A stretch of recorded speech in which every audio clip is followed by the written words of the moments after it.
मैं आपके सामने एक वचन पढ़ना चाहूंगा। यदि कोई पढ़ सकता है तो मेरे साथ पढ़ेंगे। दूसरा राजा की किताब, उसके 5 अध्याय और उसके 15वां पद को पढ़ेंगे। 2 किंग चैप्टर 5 वर्स 15। तब वह अपने सब दल बल समेत परमेश्वर के भक्त के यहाँ लौट आया और उसके सम्मुख खड़ा होकर कहने लगा, सुन, अब मैंने जान लिया है कि समस्त पृथ्वी में इज़राइल को छोड़ और कहीं परमेश्वर नहीं है। इसलिए अब अपने दास की भेंट ग्रहण कर। बस, हालेलुया। प्रभु का अद्भुत धन्यवाद हो। परमेश्वर अपने आप को प्रमाणित करने वाला परमेश्वर है।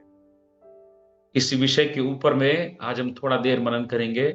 परमेश्वर अपने आप को प्रमाणित करने वाला परमेश्वर है।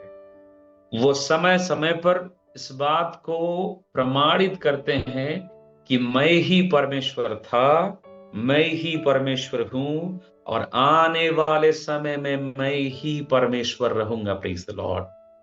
मेरे भाई और मेरे बहनों, ये वचन को जब आज आपके सामने प्रभु का आत्मा रख रहा है तो एक बात को बड़ा ध्यान से समझिएगा। ये बोलना कि हे परमेश्वर तू ही मेरा परमेश्वर है, ये बिल्कुल अलग अनुभव है बजाय इसके कि हे परमेश्वर तू ही मेरा परमेश्वर है, उस अनुभव में जीने के बराबर। मेरी बात को समझिएगा। ये बोलना इट्स वेरी इजी, ये बहुत आसान है कि हे परमेश्वर तू ही मेरा परमेश्वर है। लेकिन परमेश्वर आपके शब्दों के कुछ बातों से ये नहीं चाहता कि तुम केवल ये कहने वाले बनो कि तू ही मेरा परमेश्वर है। आपका जीवन के अंदर में होने वाला काम इस बात को प्रमाणित करे कि वास्तव में परमेश्वर ही मेरा परमेश्वर है। Praise the Lord, hallelujah. जीवन के हर एक परिस्थितियों में आपके जीवन में परमेश्वर का नियंत्रण, परमेश्वर का अधिकार और परमेश्वर की अगुवाई जब एक व्यक्ति समर्पित होके इन बातों पर बढ़ती है, उसके जीवन में होने वाला काम प्रकट करेगा कि परमेश्वर ही सच्चा परमेश्वर है। इस अध्याय को पूरा पढ़ेंगे आप तो नामान कोढ़ी के चंगाई के बारे में लिखा है। और नामान कोढ़ी के जीवन में कोढ़ से चंगाई पाने के बाद उसके जीवन में मिलने वाला उस अदृश्य परमेश्वर की पहचान, इज़राइल का परमेश्वर ही वास्तव में परमेश्वर है। Praise the Lord. उस पहचान की गवाही है ये। हालेलुया। आज की रात परमेश्वर की आत्मा आपको चुनौती देता है कि तेरा परमेश्वर जो गुप्त है आज, जिसको हो सकता है तेरे माता पिता ने नहीं देखा, हो सकता है तेरे भाइयों ने नहीं देखा, हो सकता है तेरे परिवार वालों ने नहीं देखा, हो सकता है तेरे दोस्तों ने नहीं देखा, हो सकता है कि जिस कम्युनिटी में आप रहते हो उन्होंने नहीं देखा। ये आपकी जिम्मेदारी है कि वो छिपा हुआ परमेश्वर आपके जीवन के द्वारा प्रकट होना चाहिए। मेरे भाई बहनों, प्रेज़ द लॉर्ड। अगर नहीं हो रहा है तो मैं आपको बताऊं, परमेश्वर ने मिस्र में 10 चमत्कार क्यों किए? वो 10 चमत्कार वास्तव में ये दिखाने के लिए था इजराइलियों को कि मैं ही तुम्हारा परमेश्वर हूं। तो वहीं पर ये 10 चमत्कार मिस्रियों के लिए क्या था? तुम्हारा संसार का ईश्वरों के ऊपर सबसे बड़ा परमेश्वर मैं ही हूं। Praise the Lord. वास्तव में परमेश्वर का वचन बताता है परमेश्वर ने मूसा को चुना कि मूसा के द्वारा वो अपने आप को इजराइलियों के ऊपर और मिस्रियों के ऊपर प्रकट करे। मेरे भाई और मेरे बहनों, परमेश्वर की आत्मा आज तेरे जीवन के द्वारा, प्रेज़ द लॉर्ड, हालेलुया, अपने आप को तेरे घर, तेरे परिवार, तेरी सेवकाई, तेरे काम के जगह पे, तेरे जीवन के एक एक जगह पर इन दिनों प्रकट करने का मनसा लेकर इन दिनों हालेलुया आपके पास आता है, बातें करता है, अगुवाई करता है कि लोग तुझे नहीं तेरे गुप्त परमेश्वर को जाने। लेकिन सवाल यह है, क्या ऐसा हो रहा है? क्या कौन दिख रहा है? अभी आप दिख रहे हो या आपका परमेश्वर? आपका स्वभाव दिख रहा है या आपके परमेश्वर का? आपका जीवन दिख रहा है या आपके जीवन के द्वारा परमेश्वर का जीवन दिख रहा है? आपका चाल दिख रहा है कि आपके जीवन के द्वारा परमेश्वर का चाल दिख रहा है? It's very important. पौलुस ने कहा, मैं मसीह के साथ क्रूस पर चढ़ाया गया, अब मैं मर गया, अब मसीह मुझ में जीवित है। और पौलुस ने यह कहा, पता है, जो जीवित है अब वही मेरे जीवन से बाहर दिख रहा है। इसलिए उसने कुरिन्थी की पत्री में लिखा, हे भाइयों, मेरी की सी चाल चलो, क्योंकि मैं मसीह यीशु मसीह की सी चाल चलता हूं। हालेलुया। पौलुस इनडायरेक्टली कह रहा था, मैं जैसा चल रहा हूं वैसा ही मेरा प्रभु चलता है, मैं जैसा बोल रहा हूं वैसा ही मेरा प्रभु बोलता है, मैं जैसा परिश्रम कर रहा हूं वैसा ही मेरा प्रभु परिश्रम करता है, मैं जिस सामर्थ में जी रहा हूं उसी सामर्थ में ही मेरा प्रभु जीता है। मेरा जीवन मेरा नहीं है, मेरा जीवन वास्तव में मेरे प्रभु यीशु के, जिसके साथ में क्रूस पर चढ़ाया गया। आज आपको देखकर क्या आपकी परमेश्वर की बढ़ाई हो रही है? क्या आपको लोग देखकर बोलेंगे कि आपका जीवन एक जीवित गवाही है? ये चुनौती है मेरे भाई बहनों, एक चुनौती है। अब जरा देखिएगा, इस कहानी को जब आप पढ़ेंगे तो परमेश्वर का वचन यहां विशेष करके 3 किरदारों को मैं आपके सामने विशेष रखूंगा। सबसे पहला कौन? नामान कोढ़ी। दूसरा कौन? इजराइल से लाई गई वो छोटी सी बच्ची जिसको बंधुआई में लाया गया था। और तीसरा कौन? परमेश्वर का दास एलीशा। ये 3 लोग जो यहां पर है, ये अद्भुत है। इन तीनों के जीवन अद्भुत अद्भुत अद्भुत, लिटरली मुझे बहुत अच्छा लगता है। अद्भुत अद्भुत जीवन। जरा सा शुरू से देखते हैं, जरा 5 अध्याय उसके वचन 1 को पढ़िएगा। कोई राम के राजा का नामान नामक सेनापति अपने स्वामी की दृष्टि में बड़ा और प्रतिष्ठित पुरुष था, क्योंकि यहोवा ने उसके द्वारा अरामियों को विजय किया था। वह शूरवीर था, परंतु कोढ़ी था। पहला खास बात नामान के बारे में, परमेश्वर का वचन नामान के बारे में कहता है कि नामान सेनापति था। किसका? राजा का। अगर उस राज्य में देखें, उस समय में 5 प्रकार की सेवा थी।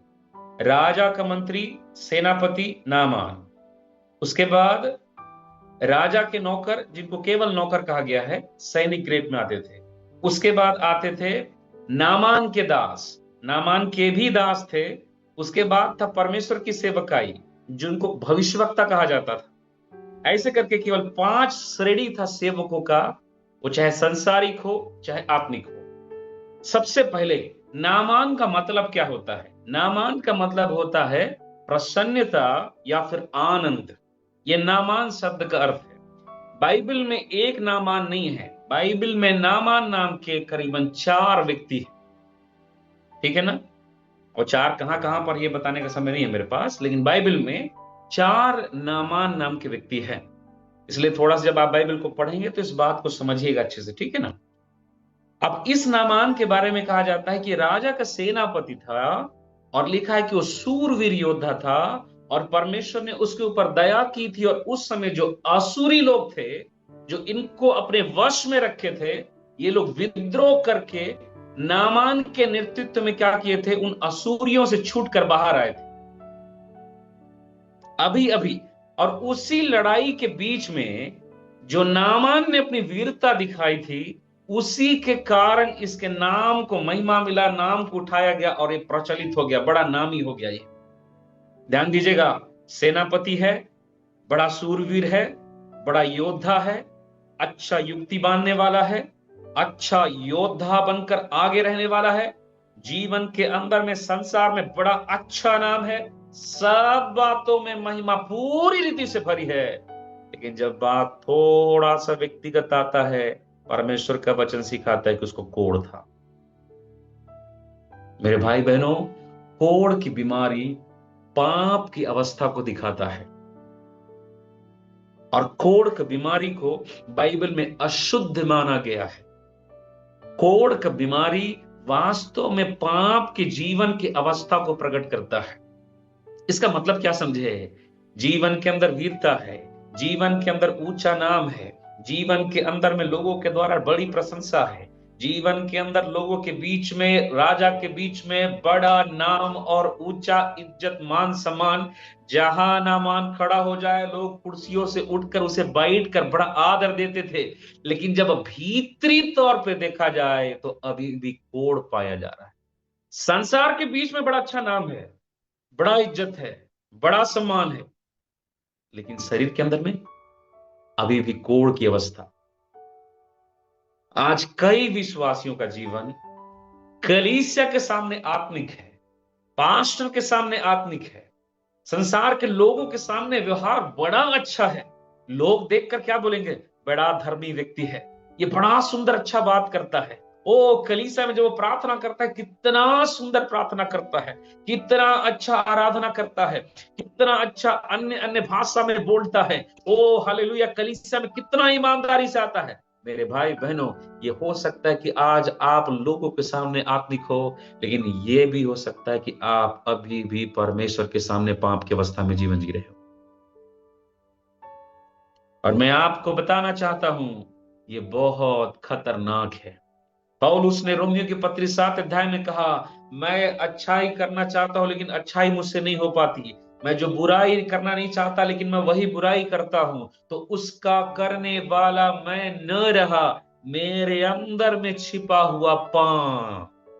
आज कईयों के अंदर में छोटी छोटी एडिक्शन, छोटी छोटी लालसा विलासा, छोटी छोटी ऐसी आदतें जो प्रभु की दृष्टि में गलत है। मेरे भाई बहनों, आज के शाम के समय में परमेश्वर की आत्मा, हालेलुया, तुझे थोड़ा नहीं, पूरा 100% छुटकारा देकर, हालेलुया, खड़ा करके दिखाना चाहता है। इज़राइल का छुड़ाने वाला परमेश्वर वास्तव में छुटकारा देता है, न केवल बाहरी रीति से, वरन तेरे भीतरी मनुष्यत्व का एक एक हिस्सा को नया कर देगा। Praise hallelujah. पहले तो मार दारू पीते थे, बियर पीते थे, दारू बियर छूट गया, खैनी बचा है। कितना सा खैनी खा रहे? इतना सा।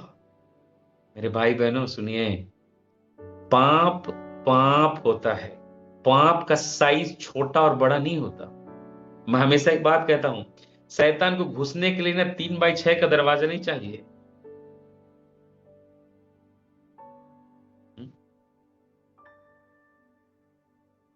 परमेश्वर की आत्मा आज कई लोग से बातें कर रहा है। Praise the Lord. तेरे जीवन के अंदर में हो सकता है कुछ ऐसी आदतें हो जिसको तू आज छोड़ नहीं पा रहा होगा। तेरे जीवन के अंदर में कई ऐसे विचार हो, जिन विचारों से जो परमेश्वर के विरुद्ध में तू बाहर नहीं आ पा रहा होगा। हो सकता है तेरे मन के अंदर में किसी के लिए कड़वाहट हो, जिस कड़वाहट को तू माफ नहीं कर पा रहा होगा। हो सकता है कई जीवन के अंदर में कोई एडिक्शन हो, जिस एडिक्शन को आप लगातार प्रार्थना करते करते करते छोड़ना तो चाहते, छोड़ पा नहीं रहे होंगे।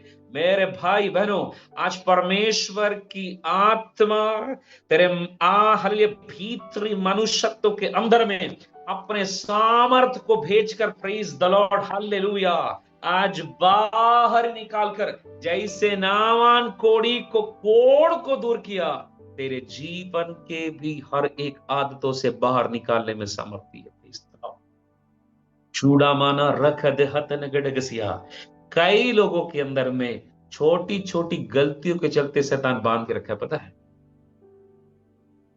और उसका सबसे बड़ा बता रहा हूं, सबसे बड़ा बंधन क्या पता है? गलतियों को करने के बाद आने वाला गिल्ट अंदर में, तू गंदा है, तू गलत है, तू कभी नहीं सुधरेगा, तू ऐसा ही है। हाँ, दूसरे का जीवन देख, दूसरे का जीवन अच्छा है, तेरा जीवन गंदा है। और मैं आपको बोलना चाहता हूं, शैतान का आवाज है। परमेश्वर आपको दोष नहीं लगा रहा, परमेश्वर आपसे बातें कर रहा है, इसलिए क्योंकि परमेश्वर आपको वहां से बाहर निकालना चाहता है। Praise the Lord, hallelujah. Naaman कुढ़ी प्रतिष्ठित था, वो स्वामी की दृष्टि में बड़ा था, वो सूरवीर था, उसने विजय दिलाई थी, बट उसका जीवन में कोढ़ की अवस्था थी।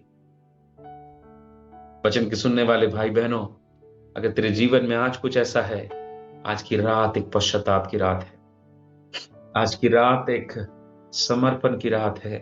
ओ हालेलुया रगमखमन शक्दनगेडगसिया। मैं कई बातें ऐसी हैं जिसको यहाँ पे बोल नहीं सकता, कई ऐसी आदतें जिसको आप शायद किसी को बता ना सको, ऐसी आदतें भी कईयों के अंदर है, लेकिन प्रभु की आत्मा बोलता है प्रेज द लॉर्ड, मैं उस आदतों से भी छुड़ाने में सामर्थी परमेश्वर हूं। Praise the Lord hallelujah. ये हमारा परमेश्वर है। ये नामान कोढ़ी क्या किया? जरा वचन 2 से पढ़िएगा, 5 के 2 से। इसका जीवन की अवस्था को हमने देखा, थोड़ा आगे आते हैं 5 के 2 जल्दी से। अरामी लोग दल बांधकर इज़राइल के देश में जाकर वहां से एक छोटी लड़की बंदी बनाकर ले आए थे, और वह नामान की पत्नी की सेवा करती थी। उसने अपने स्वामिनी से कहा, यदि मेरा स्वामी शोमरोन के भविष्यद्वक्ता के पास होता तो क्या ही अच्छा होता, क्योंकि वह उसको कोढ़ से चंगा कर देता। तो नामान ने बस अपने बस प्रभु बस बस बस, थैंक यू ब्रदर, ध्यान से सुनिएगा। परमेश्वर की आत्मा हमसे बातें कर रहे हैं, प्रभु को धन्यवाद हो। इज़राइल में से ये लोग पाती बांध कर गए, और मैं कभी कभी सोच के हंसी आता है, लाए भी तो किसको? एक छोटी सी बच्ची को बंदी बनाकर। और मैं आपको बोलूं, सच में ये परमेश्वर का नियंत्रण था। पता है कि नामान के मन को उभारा कि छोटी सी बच्ची को बंदी बना के ले जाया गया। ये बच्ची कहां आ गई? नामान के घर में। नामान के घर में रह रही है, काम कर रही है, सब कुछ कर रही है, सब कुछ कर रही है, सब कुछ कर रही है। अब दिखेगा वो छोटी से बच्ची के जीवन को, जरा आत्मिकता को देखिएगा। नामान कोढ़ से पीड़ित था। कोढ़ एक प्रकार का लेप्रेसी है, चर्म रोग जिसको अपन बोलते हैं ना, एक चर्म रोग है। और मैं बाइबल में बताऊं, बाइबल में करीबन 21 लोग हैं जिनको चर्म रोग करके बाइबल बताता है, 21 लोग। उसमें सबसे पहला व्यक्ति कौन था पता है? मूसा। मूसा ने भी कोढ़ का अनुभव किया था। ऐसे करके 10 कोढ़ियों के दृष्टांत, फिर कोढ़ियों का चंगा करना, ऐसे लंबा लंबा हिचकिया का कोढ़ का बीमारी था। ऐसे करके करीबन 21 लोग के बाइबल में जिक्र है जिनको कोढ़ का बीमारी था। अब ये जो छोटी सी बच्ची है, नामान के घर में रहती है, थोड़ा मोड़ा काम करती है, नामान की पत्नी के साथ रहती है, सब चीज अच्छा है। लेकिन नामान के घर में रहकर ये उस घर के हर बात को देखती है। क्या देख रही है? मेरी मालकिन अच्छी है, वेरी गुड। उस घर में खाने का सब चीज है, वेरी गुड। नामान को देखी तो कितना सूरवीर है, वेरी गुड। लेकिन उसने क्या देखा? नामान कोढ़ी है। और मैं मानता हूं उस बच्ची ने यह भी देखा कि वो उस कोढ़ से चंगाई पाने के लिए जितना दवाई, जितना चीज वो करा सकता था, रोज कराता रहा होगा। लेकिन रोज उस बीमारी के तकलीफ में पड़ा हुआ उस बच्ची ने कभी न कभी देखा। और जब उस बच्ची ने नामान को देखा इस अवस्था में ना, तब उसके अंदर में कौन याद आ रहा है पता है? अरे, जिस बीमारी से तड़प कर यहां मर रहा है ना, इज़राइल का परमेश्वर, उन बीमारियों को चंगा करके परमेश्वर अपने बच्चों के जीवन से महिमा लेता है। हालेलुया। कुछ समझ में आया? ये कोढ़ इनके लिए जीवन का कष्ट बन के इनके जीवन को तकलीफों से भर दिया है। लेकिन अगर यही कोढ़ का बीमारी इज़राइल के किसी को होता, तो इज़राइल का परमेश्वर इस कोढ़ को चंगा करके अपनी महिमा लेता। Think about the mentality which she had. सोच के जरा देखिए उस छोटी सी बच्ची की मानसिकता को, कि जिस बीमारी से तुम यहां तड़प रहे हो, मेरे यहां तो वो चंगाई पाते हो, लोग हल्ला करते हैं, प्रभु ने मुझे चंगा किया, प्रभु ने मुझे चंगा किया। लेकिन यहां पर तेरी स्थिति क्या है?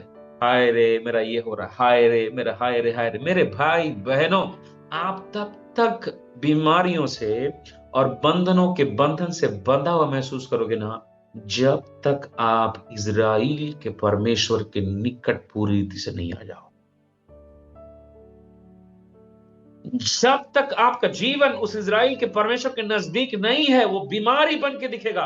लेकिन जैसे आप प्रभु की उपस्थिति में प्रवेश करोगे ना, आप क्या देखोगे पता है? मेरे बीमारी से बड़ा मेरा परमेश्वर है। Hallelujah. Oh glory to God. मेरा बीमारी को आज चंगाई छोड़िए। मेरे जन्म लेने से पहले, आज से 2023 साल पहले यीशु ने कोड़े खाकर चंगाई का कीमत चुका डाला है। अब मैं इस बीमारी में बंद कर दुख झेलने के लिए नहीं, ये बीमारी परमेश्वर का महिमा का रूप लेने पाए। ये मानसिकता किसके अंदर आएगा? जो परमेश्वर के नजदीक पाया जाने वाला। मेरे भाई और मेरे बहनों, तेरे जीवन के कष्टों को आज तू कष्ट मानता है या फिर उन कष्टों को प्रभु का महिमा का विषय मानता है? प्रभु की आत्मा पूछता है। अगर आज आपका जीवन इस बच्ची के समान प्रभु के नजदीकी में नहीं है, आपका जीवन का तकलीफ रहेगा। लेकिन अगर इस बच्ची के समान इजराइल के परमेश्वर को जानने वाला है, प्रेज द लॉर्ड, आपका जीवन का कष्ट परमेश्वर का महिमा का विषय बन जाएगा। Praise the Lord. आज हम में से कितने लोग हैं जो याकूब की पत्री अध्याय 1 वचन 3 के अनुसार चलते हैं कि हे भाइयों, जब तुम नाना प्रकार की परीक्षा में पढ़ो तो बड़े आनंद की बात समझो। आप और मैं बोलेंगे, पवित्र आत्मा आप थोड़ा गलती लिखवा दिए यहां पर, इधर थोड़ा सा गलती हो गया। इधर क्या होना चाहिए था? नाना प्रकार की परीक्षाओं में पढ़ो तो बैठ के रोना लिखना था, लेकिन तुम तो आनंद लिख दिए। हमको ऐसे बोलना चाहिए कि नाना प्रकार की जब परीक्षाओं में पढ़ा तो बड़ा आनंद नहीं, पवित्र आत्मा हमारे लिए बहुत दुख का विषय है। परमेश्वर ने ये नहीं लिखा, प्रभु ने लिखा, सुनो, जितना दुख झेलोगे ना उतनी बड़ी महिमा होगी। Praise the Lord, hallelujah. इसलिए बाइबल में एक बड़ा सामर्थी वचन लिखा है, पता है क्या? जिसका ज्यादा बड़ा पाप क्षमा होगा वो प्रभु से उतना ज्यादा प्रेम रखेगा। तो अगर कोई आपसे ज्यादा बड़ा पापी है ना आपकी नजरों में, परमेश्वर की नजरों में नहीं।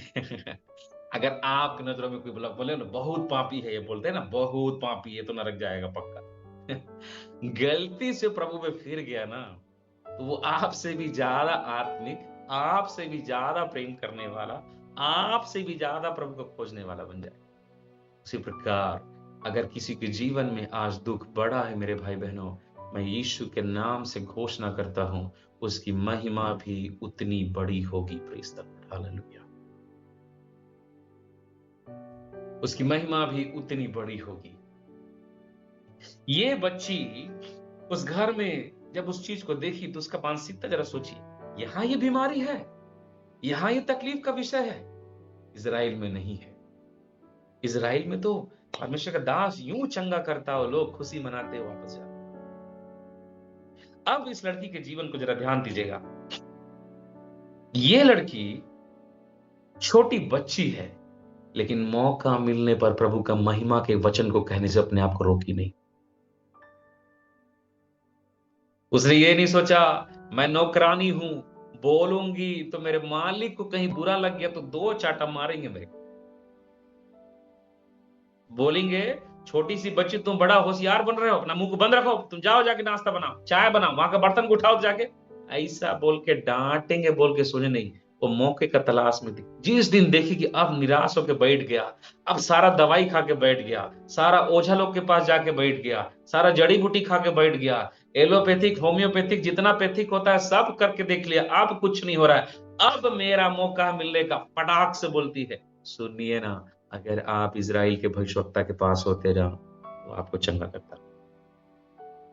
ये होते हैं आत्मिक लोग, मौका मिलते ही परमेश्वर का छुटकारे के वचन को बोला। इसका वैल्यू समझते हैं मेरे भाई बहनों? यही एक वचन नामान को बदल कर रख दिया।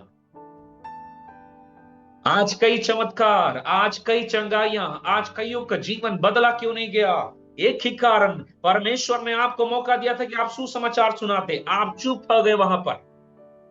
परमेश्वर ने आपको मौका दिया था कि आप उसके लिए छोटा सा प्रार्थना करते, लेकिन आप तो क्या सोच रहे हो? चंगाई वाला पास्टर खोज के लाते हैं। हेलो, चंगाई पास्टरों से नहीं है, चंगाई यीशु मसीह से है। Praise the Lord. आपको मौका मिला, आप वचन सुनाओ, आप चुप हो गए। आपको मौका मिला कि आप छोटा सा प्रार्थना करो, आप नहीं, उसमें चूक गए। मैं एक बार मैं गवाही देता हूं, सुनिए। मैं शुरू शुरू में जब सेवकाई कर रहे थे इधर ना, तो अगर यहाँ तो हमारे बीच का अभिषेक थोड़ा जानेंगे, यहाँ पर एक चांदनी चौक करके है। आप जब गोड्डा से पूरब जाएंगे पाकुड़ के क्षेत्र में, तो चांदनी चौक करके एक जगह है। हमें हमारे एक विश्वासी ने कहा कि ब्रदर वहां एक आंटी है, थोड़ा जाके प्रार्थना करके आइए ना। तो मैं और जोसेफ भैया गए वहां प्रार्थना करने। मैं करीबन आज से 2014 की बात बता रहा हूं, जब हमने सेवकाई शुरू ही किया था, और मात्र 4 लोग बैठते थे चर्च के अंदर में। तो हम लोग गए, तो वहां गए तो एक आंटी थी करीबन 50 साल की। तो आंटी क्या हुआ था, अचानक से अपना बैल बांध रही थी, और बैल जब वो रस्सी को पकड़ी थी, अचानक बैल दौड़ गया ऐसे। जब वो दौड़ा बैल, तो आंटी भी उसके साथ गिरी, और ये शोल्डर के बल गिरी। ये शोल्डर में पूरा चोट आया, कमर में चोट आया, और उसके वजह से उसको बहुत पेन और चलना फिरना बड़ा मुश्किल। हम दोनों वहां गए और बैठे, बात किए। पता चला कि ये लोग दूसरे चर्च से हैं और बहुत पुराने हैं। इतने पुराने कि जो नए ना हो, नहीं हो सकते। संथाली में बोलते हैं मारी ईसाई, एकदम मारी ईसाई। तो मारी मतलब पुराना होता है, ओके। बहुत पुराना ईसाई। तो हम लोग बोले फालतू टाइम वेस्ट करने आ गए यार, ये लोग क्या मन फिराएंगे। मैं बिना मन का ऐसे ही बैठा, जोसेफ भैया भी हाँ हाँ, चाय वाय पिए, चाय वाय पी के जाते हैं, इतना दूर आए हैं तो चाय वगैरह पी कर कैसे बैठे ना। उसके बाद प्रार्थना का समय आया, तो मैं जोसेफ भैया को बोला, जोसेफ भैया फालतू तेल जला के आया यार, कोई फायदा नहीं है आने से। अब पता है, बस छोटा सा प्रार्थना किया। वो 2 महीने से परेशान थी, पूरा दर्द, इलाज सब कराई, सब कुछ ठीक नहीं हुआ। मैं बिना मन का, मैं प्रभु के सामने बोल रहा हूं, मैं बता रहा हूं, बिना मन का दिखाने के लिए कि पास्टर आया था तो प्रार्थना करके गया है। मैं बिना मन का, प्रभु तेरा धन्यवाद करते हैं, चंगाई दे दीजिए, तेरी दया हो, दया कर परमेश्वर इसमें। बिना मन का ही सही बता रहा हूं कि जबरदस्ती मैं बोल रहा हूं, बिना मन का, प्रभु तू चंगा मुंगा कर दीजिए, तेरा मन है तो, यीशु के नाम में आमीन। आंटी ठीक हो जाएंगे, आप चिंता मत कीजिए। और पता है, ये शनिवार का दिन था, 2 बजे हम लोग ऐसे ही प्रार्थना करके चल दिया, बात करते जा रहे हैं। अरे यार मुझसे किया, कहीं और गए होते यार, यहाँ आ गए, टाइम वेस्ट हो गया।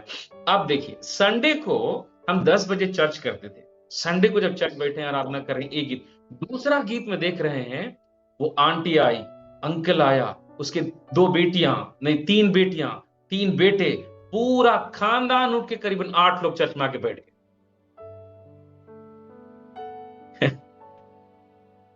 मैं बोला यार यूसुफ, ये लोग कैसे आ गए यार। गवाही का समय आया, और खड़ा होकर क्या गवाही दे रहे पता है, कल प्रभु के दासों ने जैसे प्रार्थना किया, आमीन बोले, और प्रभु का आत्मा ने मुझे पूरी रीति से चंगा कर दिया। मैं बोला प्रभु माफ कीजिएगा। मेरे भाई बहनों, प्रभु ने मुझे समझाया, तुझे कुछ नहीं दिख रहा, इसका मतलब ये नहीं कि कुछ नहीं हो रहा। क्यों? क्योंकि तू कुछ नहीं करने वाला मैं हूं।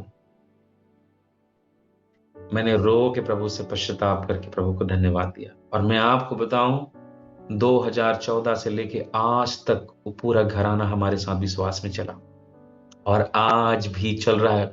वो आंटी कभी पलट कर वापस गलत शिक्षा में और न ही संसार में गई, न उसके बेटियां गए, न उसके बच्चे, अद्भुत रीति से।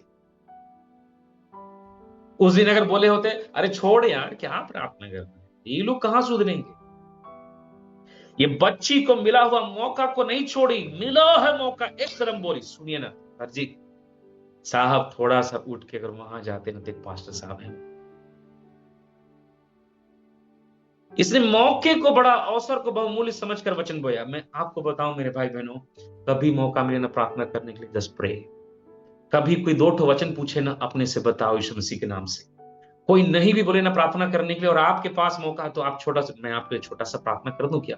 छोटा सा प्रार्थना कीजिए, वचन बताइए। किसी को संगति ले जाने का मौका मिले, संगति बुलाइए, संगति लेकर जाइए। मेरा दोस्त जिसके द्वारा मैं प्रभु में आया ना, वो बेचारा रोज सवेरे स्कूटर लेके आता था, संडे को चल ना भाई मीटिंग जाना था ना, मेरे को नहीं भी जाने का मन रहता था, तब भी स्कूटर लेके आता था और बैठा के लेके जाता था। और मैं बताऊं, 2 बार तो मन ही मन खूब मैं उसको बोला उल्टा सीधा, दिमाग खराब, घर आ जाता है, ईसाई बना रहा है बोल के। 6वें बार आते आते ना मेरा जीवन प्रभु यीशु मसीह में समर्पित हो गया। अगर मैं सोचता हूं उस दिन वो चूक गया होता, छोड़ दिया होता ना, तो जब प्रभु मैं तो हमको बोलता है, बाद में बोलता है, जानता है भाई, तू लोग के लिए मैं 1 साल से प्रार्थना कर रहा था। जिस दिन दोस्ती हुआ ना, उसी दिन से प्रार्थना चालू किया था। जैसे मौका मिला प्रभु के पास लाया, प्रभु ने कार्य। मैं आपको बताऊं, मैं चंगाई पाके यीशु मसीह के पास नहीं आया, दुष्ट आत्मा नहीं था मेरे अंदर, कुछ नहीं था। प्रभु का दया से फिट फाट हुए हैं। कोई नशा नहीं करता, कुछ नहीं। मैंने आज तक कोई नशा नहीं किया, कोई नहीं, इवन सोपारी तक मैं नहीं खाया हूं। जब प्रभु में था तब भी। लेकिन मैं एक चलते बात के चलते प्रभु में उसका प्रेम को जाना मैंने। अद्भुत प्रेम करने वाला परमेश्वर, हालेलुया। लेकिन किसी ने एक स्टेप आगे बढ़ाया उसके। आज आपके पड़ोसी में कई लोग बीमारियों में होंगे, आज उनको सुसमाचार सुनाने की जरूरत हो। मैं एक बात बताऊं, स्वर्गदूत नहीं आएगा, आपको ही उठ के जाना होगा। आपके दोस्त, आपके भाई, आपके बहन, आपके रिश्तेदार, आपके परिवार, आपके लोग, ऐसे कई लोग जो अभी खत्म हो रहे हैं ना मेरे भाइयों बहनों, परमेश्वर ने उसके लिए आपको चुना है। ये एक छोटी सी बच्ची इस बात को समझी और मौके बड़े ही अनुग्रह से इस्तेमाल। ये थी ये छोटी सी बच्ची। ज्यादा समय नहीं, ज्यादा और नहीं जाऊंगा। अब थर्ड पर्सन पे आते हैं। कौन था? एलीशा। एलीशा के बारे में एक अद्भुत गवाही देती है, पता है क्या? ये वचन 3 को जरा फिर से पढ़िएगा, 5 का 3। उसने अपने स्वामिनी से कहा, हम्म। यदि मेरा स्वामी शोमरोन के भविष्यद्वक्ता के पास होता तो क्या ही अच्छा होता, बस क्योंकि बस बस, वह थैंक यू। अब जरा ध्यान दीजिए, ये किसको बोली? स्वामिनी को।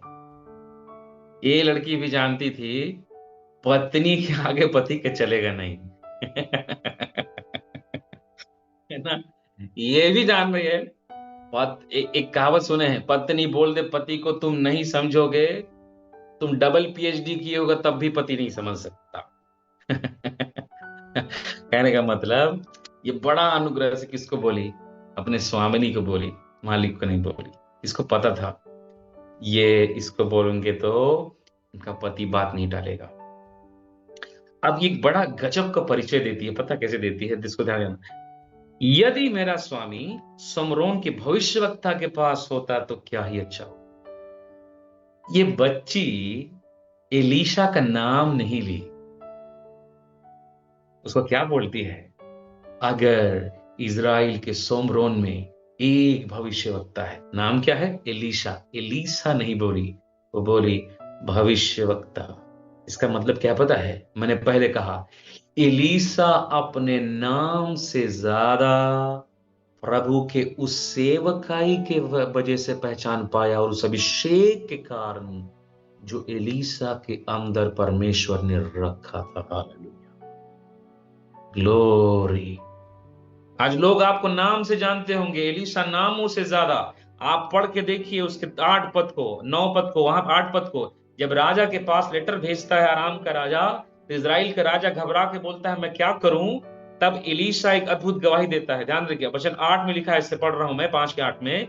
यह सुन करके इजराइल के राजा ने अपने वस्त्र फाड़े। परमेश्वर के भक्त एलीशा ने राजा के पास कहला भेजा, तूने क्यों अपने वस्त्र फाड़े हैं? अब वह मेरे पास आए, तब जान लेगा कि इजराइल में एक भविष्यवक्ता है। वो क्या बोल रहा था पता है? इजराइल चाहे कितना भी बड़ा क्यों ना हो, उसके अंदर में एक व्यक्ति है जिसके ऊपर परमेश्वर का अभिषेक है। Praise the Lord.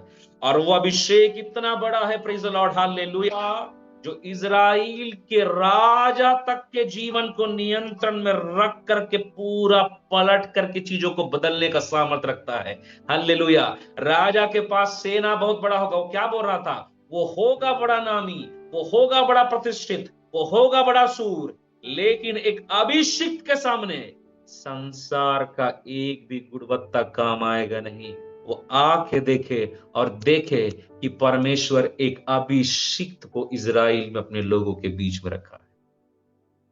मेरे भाई, मेरे बहन, मैं परमेश्वर की आत्मा में होकर ये बोलना चाहता हूं, आज तेरा अभिषेक, तेरा पहचान बने यीशु मसीह के नाम से। वो सामर्थ जो परमेश्वर तुझे दे, वो अभिषेक जो परमेश्वर तुझे दे, वो हालेलुया आत्मा का भरपूरी जो परमेश्वर तुझे दे, वो वचन का अभिषेक जो परमेश्वर तुझे दे, लोग तेरे नाम से ज्यादा हालेलुया तुझे परमेश्वर का अभिषिक्त के रूप में पहचान देने वाला हो जाए यीशु के नाम में। हालेलुया। वो छोटी सी बच्ची बोलती है इजराइल में एक भविष्यवक्ता है, वो दूसरे शब्दों में क्या बोल रहे थे पता है? इजराइल में एक अभिषिक्त व्यक्ति परमेश्वर ने रखा है, और वो अभिषिक्त हर एक बातों को बदलकर अद्भुत कामों को करने वाला है। मेरे भाई बहन, इस रात्रि के समय में एक सवाल है, आज ऐसा अभिषेक पाने के लिए कोई प्रभु के सामने झुकता है क्या?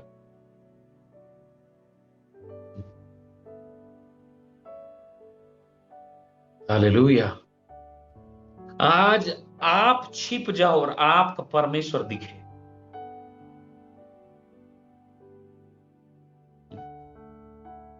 एलिया अपने नाम से नहीं, अपने कामों के द्वारा इजराइल में जाना गया। वो आजकल का भविष्यवक्ता नहीं था ना कि प्रभु का आत्मा तुझे कनाडा भेज रहा है, लंदन भेज रहा है, अमेरिका भेज रहा है, आज नया कार आने वाला है तेरे घर में, प्रभु का आत्मा तुझे एक जर्मन शेफर्ड कुत्ता दे रहा है, क्यों? तुम उसके साथ घूमना, बाहर जाना, टहलने के लिए। जय मसीह की। ऐसा वाला भविष्यवक्ता नहीं था वो वास्तव में कौन था पता है? बाइबल पढ़ के देखिए, ये वही एलीशा है। जब आराम का राजा इसके विरुद्ध में हमला करने उठा ना, तो बाइबल में लिखा आराम का राजा अपने घर में बैठकर बिस्तर में जिस बात को सोचता था ना, इजराइल का भविष्यवक्ता उसको जानता था कि राजा घर में बैठ के क्या सोच रहा है। क्या अभिषेक है! हालेलुया, क्या अभिषेक है भाई बहनों।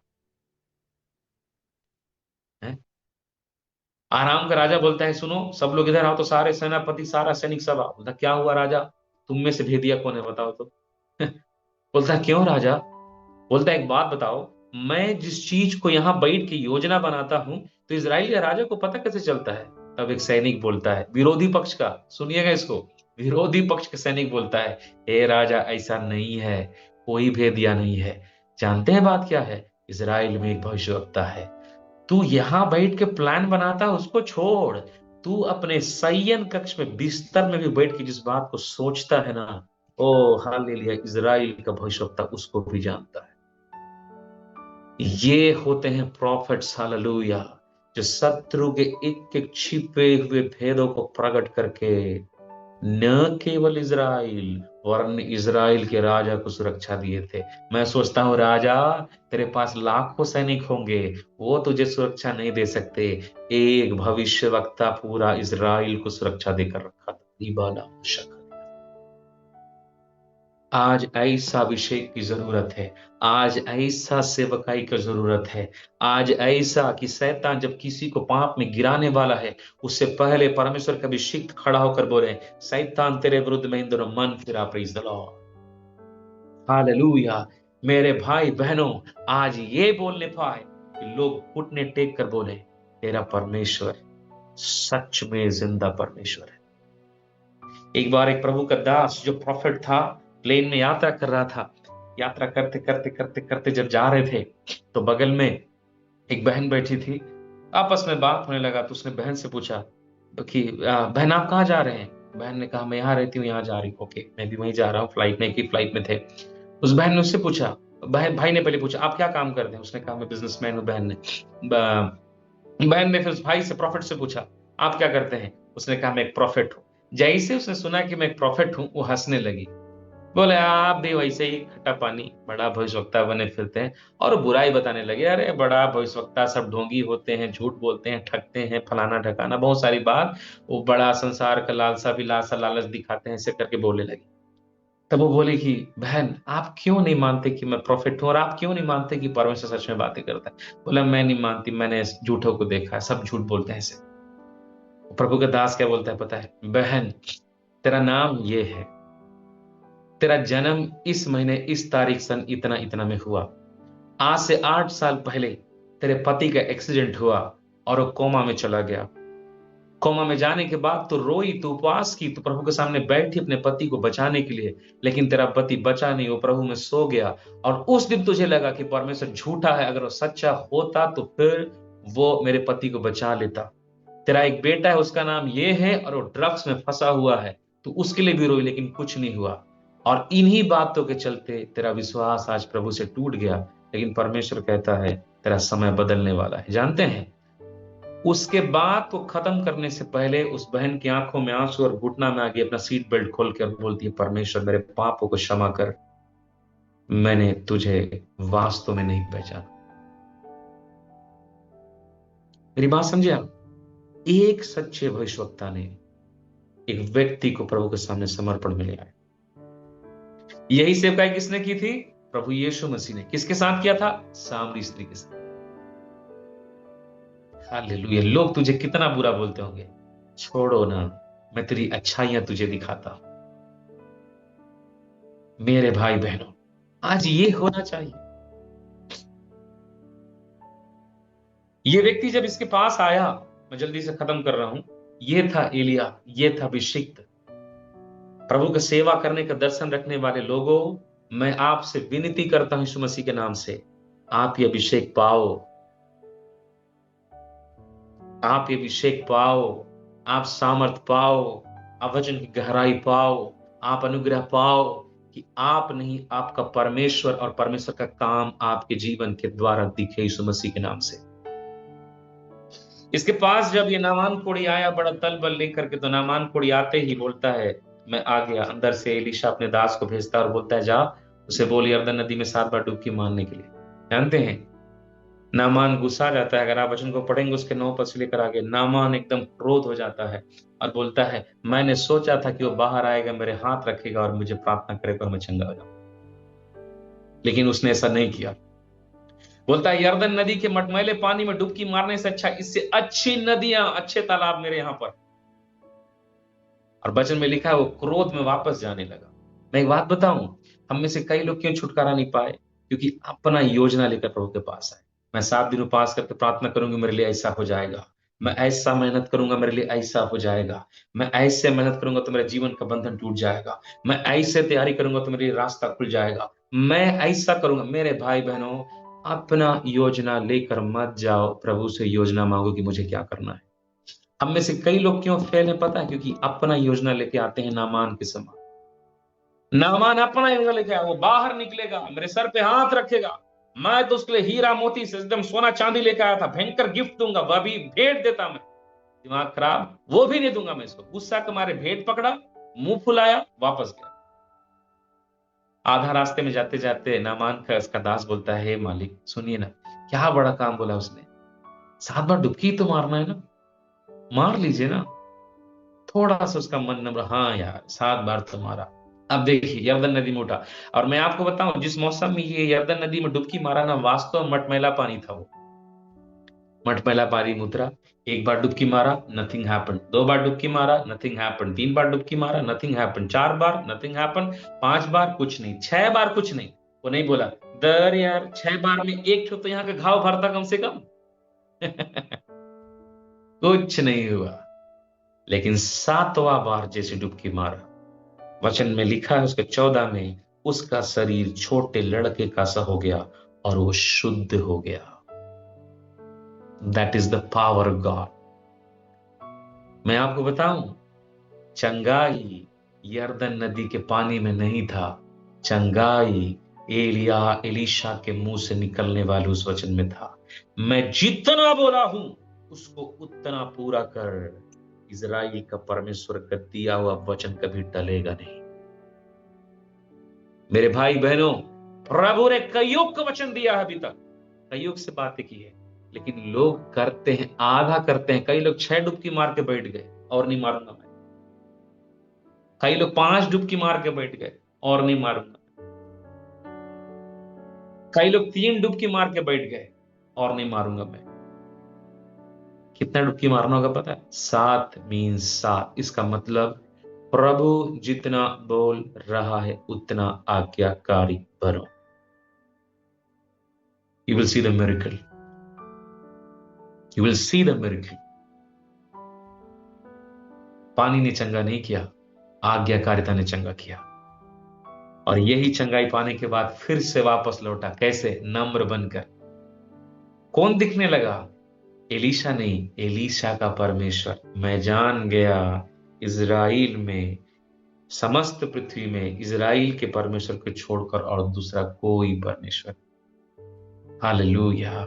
मेरे भाई बहनों, एलीशा अपने अपने आप को महिमा नहीं दिया, एलीशा सारा महिमा स्वर्ग के परमेश्वर को दिया। आपका जीवन भी परमेश्वर की महिमा का विषय बन जाएगा। आज केवल इतना जरूरत है, जस्ट ओबे। हालेलुया।